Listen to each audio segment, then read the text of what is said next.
ಎಲ್ಲ ನನ್ನ ಪ್ರೀತಿಯ ವೀಕ್ಷಕರಿಗೆ ನಿಮ್ಮ ರಘುರಾಮ್ ಮಾಡುವ ಆತ್ಮೀಯ ನಮಸ್ಕಾರಗಳು. ಮತ್ತೆ ನಿಮ್ಮ ರಘುರಾಮ್ ಬಂದಾಯಿತು. ಸಿನಿಮಾ ಸರಸ್ವತಿಯಲ್ಲಿ ಇನ್ನೊಬ್ಬ ನಮ್ಮ ಹೆಮ್ಮೆಯ ಕಲಾವಿದೆಯ ಬಗ್ಗೆ ಒಂದಿಷ್ಟು ಸತ್ಯವಾದ ಮಾಹಿತಿನ ಹೊತ್ತು ತಂದಾಯಿತು. ಈಗ ನಾನು ನಿಮ್ಮ ಮುಂದೆ ಹೇಳೋಕೆ ಹೊರಟಿರುವ ಕತೆ ನಮ್ಮ ದಕ್ಷಿಣ ಭಾರತದ ಹೆಮ್ಮೆಯ ತಾರೆ ಗೀತಾ ಅವ್ರ ಬಗ್ಗೆ. ಹೌದು ಸ್ನೇಹಿತರೆ, ಗೀತಾ ಅವ್ರ ಬಗ್ಗೆ ಸಂದರ್ಶನ ಮಾಡಿ ಅಂತ ನೀವೆಲ್ಲ ತುಂಬ ಕೇಳಿದ್ದೀರಾ. ಅಗೇನ್ ಗೀತಾ ಅವ್ರನ್ನ ನಾನು ಸುಮಾರು 2-3 ವರ್ಷದಿಂದ ಕೇಳ್ತಾ ಇದ್ದೀನಿ. ಆ ವಾಟ್ಸಪ್ಪಲ್ಲೂ ಕಳಿಸಿದ್ದೀನಿ ಸಾಕಷ್ಟು ಬಾರಿ.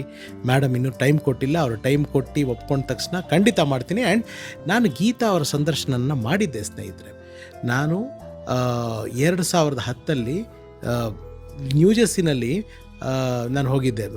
ಆಗ ಅಕ್ಕ ಸಮ್ಮೇಳನಕ್ಕೆ ಹೋಗಿದ್ದೆ.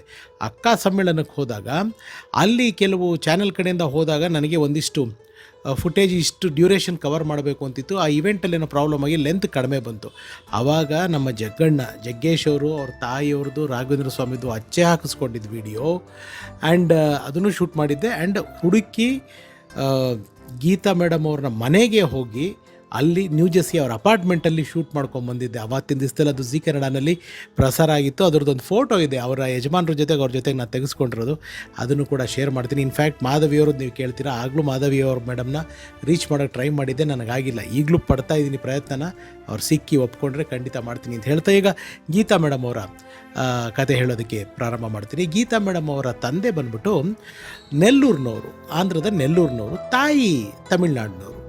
ಅವರು 3 ಜನ ಮಕ್ಕಳು. ಗೀತಾ ಮೇಡಮ್ ಅವರು ಮೊದಲನೇದು ಅವ್ರ ಅಕ್ಕ, ಗೀತಾ ಮೇಡಮ್ ಅವ್ರ ಅಕ್ಕ, ಆಮೇಲೆ ಗೀತಾ ಮೇಡಮ್ ಅವರು, ನಂತರ ಅವ್ರ ತಮ್ಮ.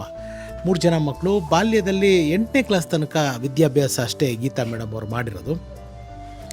ಒಂದು ಸತಿ ಚೈಲ್ಡ್ಹುಡ್ಡಲ್ಲಿ ಒಂದು ಇನ್ಸಿಡೆಂಟ್ ಆಯ್ತಂತೆ. ಅವ್ರ ತಂದೆ ಅವ್ರ ಮನೆಯಲ್ಲ ತುಂಬ ಕನ್ಸರ್ವೇಟಿವ್ ಫ್ಯಾಮ್ಲಿ. ಇವಾಗ 3 ಗಂಟೆ 3:30 ಸ್ಕೂಲ್ ಬಿಟ್ಟರೆ 4 ಗಂಟೆಗೆ ಮನೆಗೆ ಬಂದುಬಿಡ್ಬೇಕು. ಒಂದು ಸತಿ ಫ್ರೆಂಡ್ಸು ಅವ್ರಿಗೆ ಜಾರೋ ಬಂಡೆ ಆಟ ಆಡೋಣ ಪಾರ್ಕಿಗೆ ಹೋಗಿ ಅಂತ ಹೇಳಿದ್ದಾರೆ. ಮಕ್ಕಳಲ್ವಾ, ಜೋಶು. ಗೀತಾ ಅವರು ಹೋಗಿ ಅಲ್ಲಿ ಜಾರೋ ಬಂಡೆ ಆಟ ಆಡ್ತಾಯಿದ್ದಾರೆ. ಆ ಜಾರೋ ಬಂಡೆ ಆಡ್ತಾ ಆಲ್ಮೋಸ್ಟು ಒಂದು 5-5:30ವರೆಗೂ ಆಗೋಗಿದೆ ಆ ಪಾರ್ಕಲ್ಲಿ ಆಟ ಆಡ್ತಾ ಇರೋದು.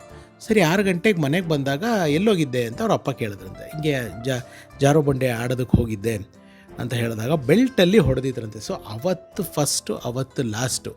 ಅವತ್ತಿಂದ ಎಲ್ಲಿ ಹೋಗಬೇಕಾದ್ರೂ ಗೀತಾ ಮೇಡಮ್ ಅವರು ಇಷ್ಟೊತ್ತಿಗೆ ಹೋಗ್ತೀನಿ, ಇಷ್ಟೊತ್ತಿಗೆ ಬರ್ತೀನಿ ಅಂತ ಹೇಳಿ ಆ ಟೈಮ್ ಆಚೆ ಈಚೆ ಎಲ್ಲೂ ಆಗಲ್ವಂತೆ.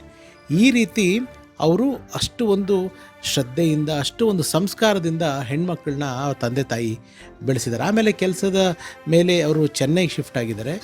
ಗೀತಾ ಮೇಡಮ್ ಅವರು ಅದೇ ನಾನು ಆಗಲೇ ತಿಳಿಸಿದಾಗೆ 8ನೇ ಕ್ಲಾಸ್ವರೆಗೂ ಮಾತ್ರ ಓದಿರೋದು. ಆಮೇಲಿಂದ ಅವ್ರಿಗೆ ಓದೋದಕ್ಕಾಗಿಲ್ಲ.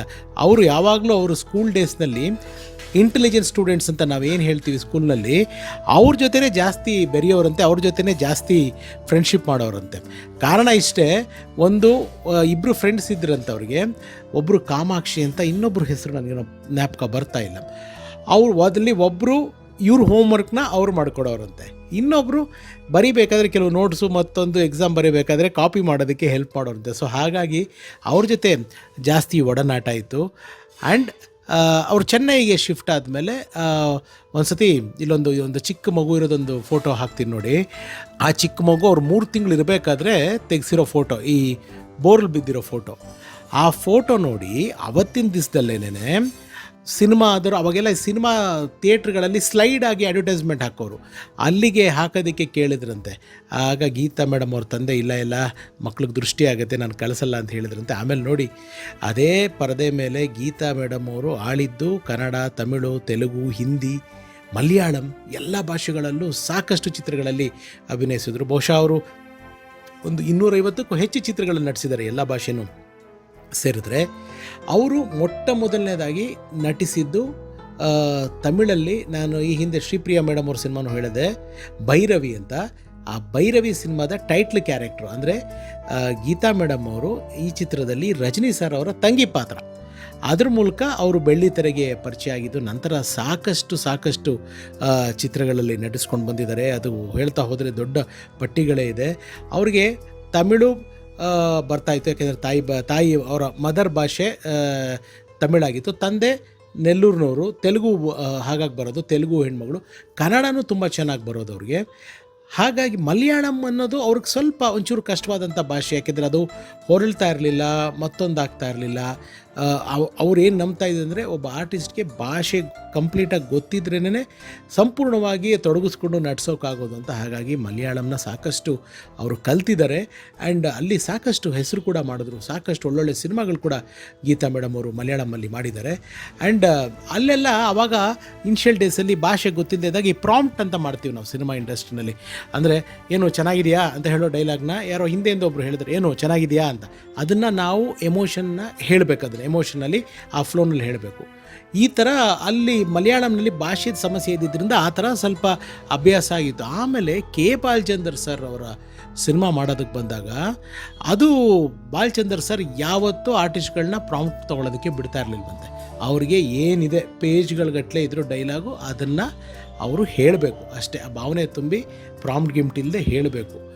ಈ ಥರ ಬಾಲಚಂದರ್ ಸರ್ ಅವರ ಒಂದು ಸಿನಿಮಾದಲ್ಲಿ ಆ್ಯಕ್ಟ್ ಮಾಡೋಕ್ಕೆ ಅವಕಾಶ ಬಂದಾಗ ಗೀತಾ ಮೇಡಮ್ ಅವರು ಏನು ಮಾಡೋರು, ಈ ಪ್ರಾಂಪ್ಟಲ್ಲಿ ಆಗ್ತಾ ಇರಲಿಲ್ಲ.